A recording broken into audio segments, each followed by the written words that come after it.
The first time Elowen heard the name of the vampire king spoken aloud, it was whispered the way people whisper prayers, half hope, half fear, as if the wrong breath might carry it too far. King Valerius, the baker's wife, murmured as she wrapped warm bread in cloth. Her hands moved quickly like she could outrun the thought. He lives beyond the frost line. He drinks from silver cups. He sleeps beneath a castle made of bones. None of them had seen him. That was the strange part. The stories were always told by someone who knew someone, by travelers who had never stayed long enough to learn the shape of a place. Yet the fear was real. It shaped the village like winter shapes a river, narrowing it until everything flowed the same way. Children were called indoors before dusk. Lanterns were lit earlier than they needed to be. And when the moon grew thin and sharp, people avoided the old road that climbed toward the northern hills because that road pointed toward a land called Vesperhold, where the vampire king was said to rule, alone and hungry, with eyes like a storm. Elowen did not believe in storms that wore crowns. She believed in hunger because she had felt it. She believed in grief because it lived in the corners of her home after her mother's death, quiet as dust. She believed in kindness too, though she had learned that kindness was not always loud. Sometimes it was only a coat left on a fence post or a bowl set outside a door without a name. She was the apothecary's assistant, and her days were filled with ordinary care, poultices, teas, clean bandages, gentle words. But that winter, ordinary care began to fail. The sickness came first to the miners, then to their children, fevers that burned too long, coughs that wouldn't loosen, a weakness that made even grown men look suddenly young and frightened. The apothecary, Master Harrow, worked until his hands shook. He rationed herbs with the grim fairness of someone dividing a small loaf among too many mouths.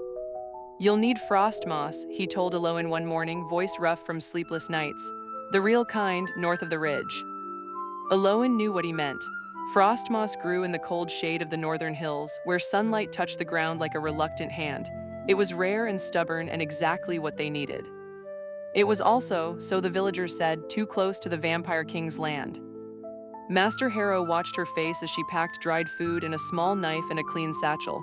"You don't have to," he said quietly. Pride did not live in his voice, only worry. Elowen tied her cloak at the throat. "I do," she replied and tried to make it sound simple. "If I can bring it back, we won't lose anyone else." A silence fell between them, full of what they did not say. They both knew that fear had already stolen enough from their village. It had stolen time they spent waiting for someone else to be brave. It had stolen trust, too. Everyone had begun to glance at strangers as if illness might be carried not by breath but by unfamiliarity. Elowen stepped outside into air that smelled like snow. As she passed the square, she saw how the village looked at her. Some faces held admiration, but most held pleading, an unspoken request that she not bring the king's attention back with her. She started up the old road at noon. By late afternoon, the sky became a pale bruise and the trees thickened. Wind moved through bare branches with a soft, constant sound like distant water. The world felt hushed, not with menace, but with the kind of silence that comes before a gentle snowfall. As twilight approached, Elowen's courage began to turn more careful. Not smaller exactly, just quieter. She walked with her senses open, listening, watching the edges of the path. Sometimes she imagined a shadow moving alongside her. Sometimes she imagined eyes watching from the dark between the trunks. And then, in the simplest way, she began to notice something that did not fit the stories. The road was clear. No fallen tree blocked the way, no drift swallowed it. Even as the snow thickened, the path remained strangely passable, as if someone had walked it earlier and brushed it clean with patient hands. Elowen stopped and stared at the ground. The packed snow held faint marks, boot prints, yes, but light, controlled, almost reluctant. Not the scattered tracks of a hunter, not the messy trail of a traveler struggling through winter. These were careful steps. She followed them without meaning to. When the last light drained out of the sky, she realized she would not make it back before night. There was a small shelter ahead, a woodcutter's lean-to she remembered from childhood, half collapsed, usually full of damp leaves. But when she reached it, she found the roof repaired with fresh branches, laid in a neat weave. Inside, dry kindling waited in a small stack, and beside it a flint wrapped in cloth, as if someone had left a gift for hands that might be shaking. Elowen stood very still. The hair on her arms rose, not from horror, but from the sudden closeness of the unseen. She lit a fire with slow, careful movements. The flames were modest, obedient. They warmed her fingers and made the shelter smell faintly of pine resin. In the morning, she woke to find a small loaf of dark bread tucked into her satchel pocket, wrapped in wax paper that was not hers. She sat up too quickly, heart knocking, and looked around the clearing. No one, no footprints fresh enough to blame on a passing traveler. Only the soft, ongoing snowfall and the steady hush of the forest. Her first thought was obvious and childish, the king. The second thought was more unsettling, why? She continued north. By midday she found frost moss growing where the ground dipped into shadow between boulders. It was a low, pale plant with a bluish sheen like moonlight caught in leaves. She gathered it carefully, whispering thanks out of habit, though she did not know to whom she was speaking, earth, luck, or something listening. When her satchel was full, she turned back. That was when the storm arrived. It rolled in with a softness that belied its power, thickening the air until the world shrank to a few yards. Snow fell in relentless sheets, not angry, just certain. The path vanished under white, and the trees became ghostly silhouettes. Elowen's breath came tight. Not from fear of death, she had seen enough sickbeds to understand how ordinary it could be, but from the thought of failing, of bringing nothing home, of telling Master Harrow she had gone all that way and returned empty-handed or not returned at all. She tried to keep her direction by memory. She counted steps. She told herself to keep moving. Then her foot slipped on hidden ice. She fell hard, the satchel jerking against her shoulder. Pain bloomed up her ankle, bright and immediate. She bit down a sound and tried to stand, but her leg buckled. She sat back in the snow, stunned by how quickly helplessness could arrive. The storm swallowed everything, sound, sight, even the sense of time. She pulled her cloak tighter and fought the urge to shout, because shouting into a storm felt like a child's spell. A shadow appeared. At first, she thought it was only the shape of a tree closer than she'd realized. Then it moved with deliberate slowness, coming into the small circle of visibility like someone stepping onto a stage without wanting applause. The figure wore a cloak darker than the snow, and his hair was the color of ink. He was tall, though not impossibly so. His posture was straight, but not proud. He looked as though he'd learned to hold himself carefully in a world that watched him too closely. Elowen's body went cold in a way the storm could not explain. His face was pale, not sickly, not corpse-like, simply touched by a kind of winter that lived under skin rather than on it. His eyes, when they met hers, were not red or blazing like the stories. They were gray, steady, and old. He stopped a few steps away, as if honoring an invisible boundary. Elowen Harrow's assistant, he said, and his voice was soft enough that she almost wondered if she'd imagined it. You came for frost moss. She stared. How do you know my name? His gaze flicked to her satchel where a few pale leaves peeked out. Because your village has been calling for help, he said, not with prayers, with fear. The storm pressed closer. Snow gathered on his shoulders and did not melt. He seemed less like a predator and more like a statue someone had forgotten to fear until it moved. You're, Elowen swallowed, the word stuck. You're him. He did not flinch. Oh, yes. It was strange how easily he accepted the title she didn't say aloud, as if he had carried the world's stories about him for so long that correcting them felt pointless. Elowen's heart hammered. All the warnings rose in her mind like a chorus. Don't look, don't speak, don't invite him closer. And yet he had not moved closer. He had not smiled in a way that promised teeth. He had only stood there and spoken as if she were a person worth addressing. I can't walk, she admitted, shame coloring her voice before she could stop it. My ankle. He crouched, not abruptly but with care so her body would not startle. He reached out a hand and paused, palm open, offering rather than taking. May I, he asked. No one had ever told her that monsters asked permission. Elowen hesitated long enough to hear her own breath shake, then she nodded. His hand was cold through her glove, but not cruel. He touched her ankle gently, fingers light as a physician's. His brow drew together in quiet concentration. It is strained, he said, not broken. A wave of relief was so strong it made her eyes sting. He removed a strip of cloth from inside his cloak, clean linen, neatly folded, and wrapped her ankle with practiced skill, binding it firm. His movements were precise, almost tender. When he finished, he sat back on his heels, hands resting on his knees as if waiting for her to decide what came next. You could have, Elowen began, then stopped. The truth was she didn't know what she wanted to accuse him of. The stories had given her a shape of fear, but not a real person to match it. You could have left me, she said finally. His gaze lowered to the snow between them. Yes. Why didn't you? A long silence, then quietly, because you came for others. It was the simplest answer, and it struck her with unexpected force. Elowen tried to stand. The pain was sharp but manageable now. He rose at the same time, stepping back as she balanced herself. "You'll freeze before you reach the ridge," he said, looking past her into the storm. "The wind is turning." "What should I do?" she asked, hating how small her voice sounded. He pointed not north toward his castle, but toward a stand of pines partially hidden by the storm. "There is a cave. Dry, you can rest there until the snowfall softens." "You know every shelter," Elowen said, suspicion and awe twisting together. "I have had centuries to learn where travelers fall," he replied. The words were not dramatic. They were weighted with something like regret. They moved toward the pines, Elowen hobbling, the king walking slightly ahead but never so far that she couldn't see him.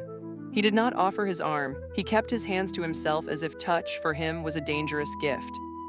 The cave was real. Inside, it smelled of stone and old pine needles.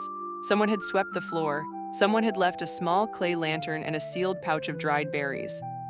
Elowen stared at the offerings, her throat tightening. "You've been doing this," she said, the realization arriving like a slow sunrise. "The cleared road, the shelter, the food." He did not deny it. He only sat near the entrance where the faint light fell, keeping himself in shadow as if he did not wish to be seen too clearly. "People disappear," Elowen said, remembering the village's oldest tales. "Hunters, travelers, they say you take them." His eyes closed briefly. When he opened them, his gaze was steady but tired. "Some have disappeared because the mountains are indifferent," he said. "Some because wolves are hungry. Some because men do cruel things to each other and blame the night. And some," his voice faltered just slightly like a thread pulled too tight, "some because I did not always understand what mercy required."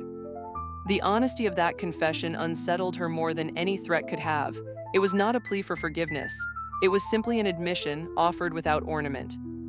Elowen sat opposite him, cradling her hands near the lantern. The warmth painted her knuckles gold.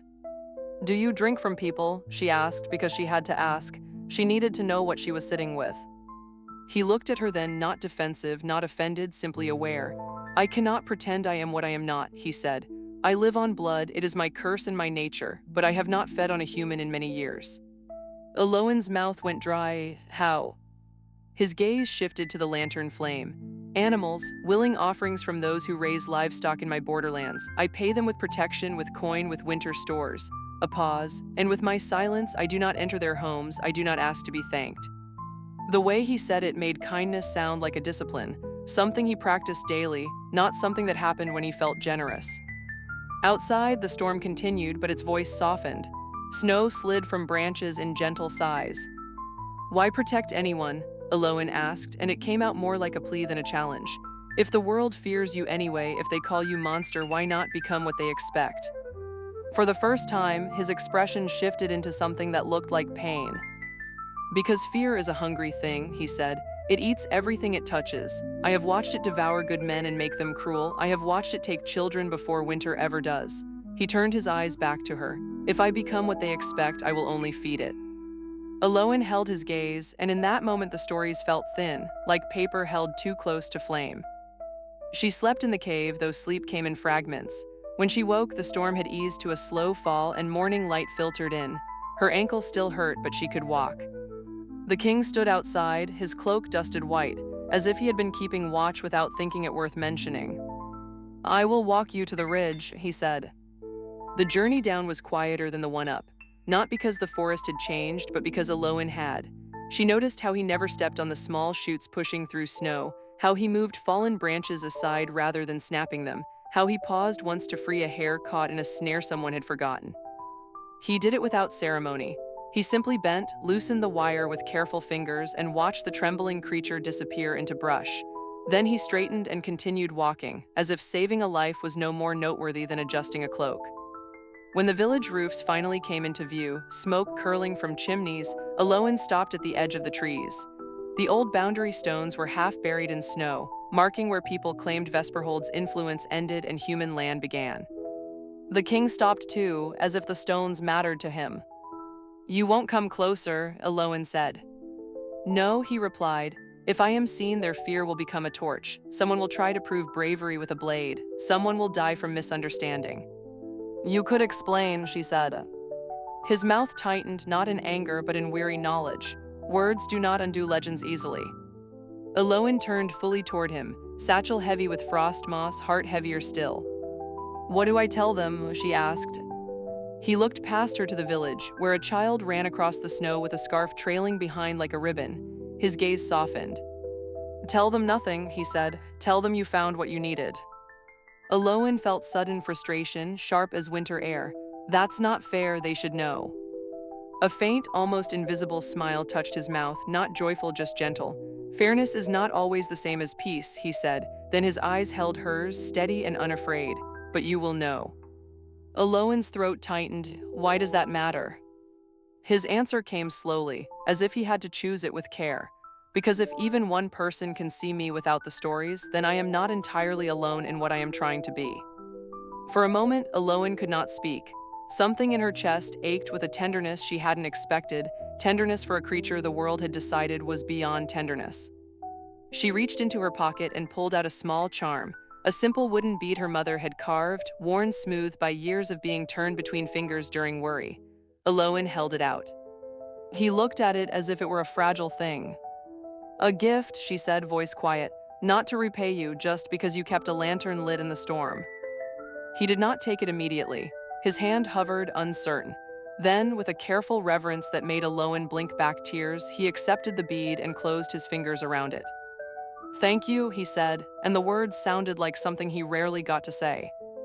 Elowen limped back into the village. People met her at the apothecary's door, questions spilling out like breath. Was she hurt? Did she see him? Was it true the road was cursed? She opened her satchel and showed them the frost moss. Master Harrow's eyes widened with relief. "I found it," Elowen said simply. "And the king?" someone demanded, voice trembling with excitement disguised as fear. "Did you see the king?" Elowen looked at their faces, tired, frightened, desperate to put their dread into a single shape.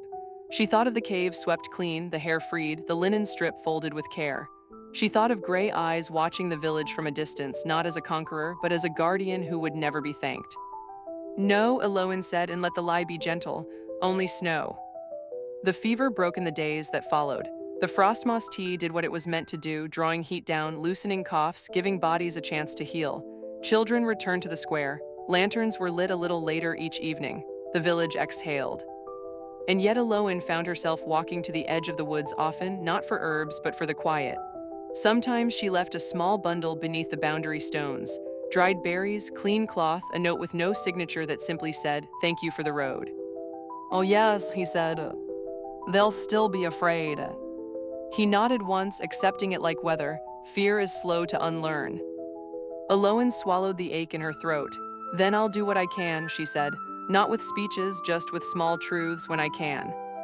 The king's eyes warmed, not with fire, but with something gentler like dawn through cloud. "That is more than I expected from the world," he said softly. A breeze moved through the trees, carrying the scent of thawed earth. Somewhere in the distance, the village bell rang, bright, ordinary, alive. Elowen picked up her basket. She looked at the king one last time and felt the quiet certainty settle in her bones. The world had been wrong about him in the way the world is often wrong, by judging a life from far away, by filling unknown silence with invented darkness. He stepped back into the shade of the pines, already becoming part of the forest again, not vanishing like a trick, simply returning to the place where he did his work unseen. As Elowen walked home, she understood something she had never understood when she was younger and listened to people whisper about monsters in the dark. Sometimes the most powerful kindness is the kind that refuses to be performed. Sometimes protection looks like a cleared road no one thanks, a lantern left for a stranger, a boundary respected, a hunger mastered every day in silence. And sometimes a king can be feared by the world and still choose, in the quiet of winter woods, to be gentle. When she reached the village, no one saw what she carried besides herbs. No one knew why the road had been easy. No one guessed who had kept watch during the storm. But Elowen knew. And in that knowing, small, private, steady, fear lost a little of its hold on the world, as if kindness, even hidden behind a legend, had a way of warming things that had been cold for far too long.